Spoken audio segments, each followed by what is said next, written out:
চলুন আমরা একটি নিউজ দেখে এসে যে নিউজটা হচ্ছে মোহনা টিভি করেছে এবং নিউজটা যদি আমরা একটু দেখি তাহলে বিষয়টা মোটামুটি পরিষ্কার হয়ে যাব যে আসলে এই যে আমরা দর্শকরা যে বিতর্ক করছি বিতর্কের আসলে শেষ কোথায় এবং ফিফা আসলে কতটুকু বিতর্কিত এবং হচ্ছে কতটুকু দুর্নীতিপরায়ণ everything we will see let's get started. Football দুনিয়ায় একটা সস্তা ধারণা আছে, আর্জেন্টিনা মানি প্রতারণার বিতর্ক আর ব্রাজিল মানি একদম ধোয়া তুলসী পাতা। ম্যারাডোনার সিয়াসির সেই হ্যান্ড অফ গড, ৭৮-এর পেরু ম্যাচের ফিক্সিং কেলেঙ্কারি কিংবা ৯০ বিশ্বকাপের হোলি ওয়াটার কেলেঙ্কারি, আর্জেন্টিনার এসব নোংরা ইতিহাস সবারই জানা। কিন্তু আর্জেন্টিনার এসব কীর্তি দেখে যারা ভাবেন ব্রাজিলিয়ানরা মাঠে সততার ঝান্ডা নিয়ে ঘোরে, তারা বোকার স্বর্গে আছেন।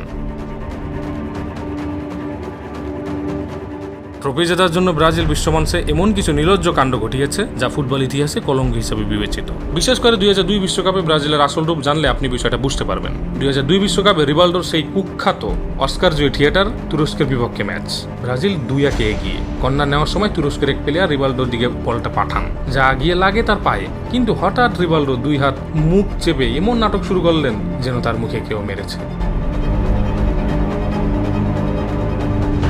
মাঠের মধ্যে শটপট করতে করতে এমন রিয়াকশন দিলেন যে রেফারি বোকা বনে গিয়ে তুরস্কের প্লেয়ারকে সরাসরি লাল কার্ড দেখালেন।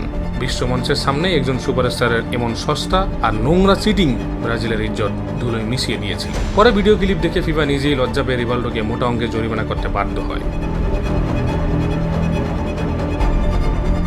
সেই একই বিশ্বকাপে ব্রাজিলের আরেকটা কলঙ্ক ছিল, বেলজিয়াম। তার মানে এটা হচ্ছে ২০০২ এর যে আপনার হচ্ছে খুব কি বলে ছন্দময় বিশ্বকাপ খেলে নিয়ে চলে গিয়েছিল, তারা জয়ী হয়েছিল সেটার যে কি বলে আপনাকে অ্যানালাইসিস সেটা আমরা দেখছি। তো আমরা একটু আগাই সামনের দিকে, দেখি সামনে কি আছে। বেলজিয়ামের বিরুদ্ধে হওয়া ম্যাচ ফিক্সিং লেভেলের রেফারিং। নকআউট পর্বের ওই ম্যাচে বেলজিয়ামের ক্যাপ্টেন মার্ক উইলমোটস দুর্দান্ত এক হেডে ব্রাজিলের জালে বল জড়িয়ে দেন, কিন্তু রেফারি সম্পূর্ণ কাল্পনিক এক অজুহাত দাবি করেন। উইলমোটস নাকি ব্রাজিলের ডিফেন্ডারকে ধাক্কা দিয়েছেন। আচ্ছা, নিখুঁত গোল ছিল, ফাউল ছিল না। সেটা কি করেছে আমরা একটু সামনের দিকে দেখি। অথচ রিপ্লেতে দেখা যায় সেখানে ফাউলের ফাও ছিল না, ওটা ছিল একটা নিখুঁত গোল। ম্যাচ শেষে রেফারি নিজে বেলজিয়াম টিমের কাছে গিয়ে ভুল সিদ্ধান্তের জন্য মাপ চেয়েছিলেন। আচ্ছা, ম্যাচ শেষে জয়ী হওয়ার পরে ভুল সিদ্ধান্ত হয়েছিল রেফারির, এটা বেলজিয়ামের কাছে মাপ চাইলেন, কিন্তু বেলজিয়াম কিন্তু ততক্ষণে যে ট্রফি সেটা থেকে ছিটকে পড়লেন। কিন্তু ততক্ষণে যা হওয়ার তা হয়ে গেছে। রেফারি যদি সেদিন ওই গোল বাতিল করে ব্রাজিলকে লাইফলাইন না দিতেন, তবে ২০০২ সালে ব্রাজিলের ঘরে পঞ্চম বিশ্বকাপ আসতই না। তার মানে ওই দিন বাদ পড়লে ব্রাজিল আর বিশ্বকাপ যে জেতা তো দূরের কথা, পরের ম্যাচেই যেতে পারে না। What ever, we are going to C everything. তাহলে হিসাবটা কি দাঁড়ালো? আর্জেন্টিনা যদি হয় প্রকাশ্য ডাকাত, তবে ব্রাজিল হলো ছদ্মবেশী খলনায়ক। কাপ জেতার জন্য আর্জেন্টিনা যদি হয় প্রকাশ্য ডাকাত, ব্রাজিল হচ্ছে ছদ্মবেশী খলনায়ক। ইজ্জত বিসর্জন দিতে দুই দলের কেউই কম যায়নি।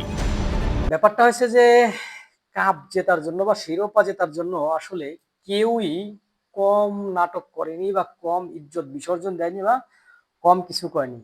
তো ফাইনালি যে ব্যাপারটা সেটা হচ্ছে ফিফা কিন্তু একটা বিজনেস প্রতিষ্ঠান, সে বিজনেস করবে এবং তার বিজনেসের পলিসি অনুযায়ী করবে।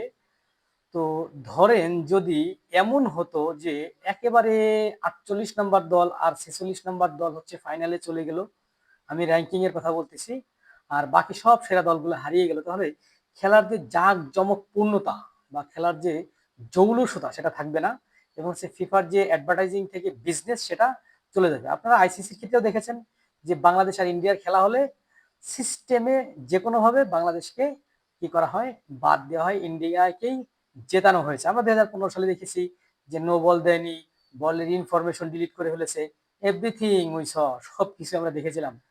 হোয়াট এভার, ব্যাপারটা হচ্ছে যে নিজেরা নিজেরা তর্ক করে আমরা হচ্ছে কোনো মারামারি কাটাকাটি জড়াবো না। আমরা দেখেছি সম্ভবত কুমিল্লায়, সঠিক যদি আমি বলতে না পারি তাহলে ডিস্ট্রিক্টটা হয়তো ভুল হতে,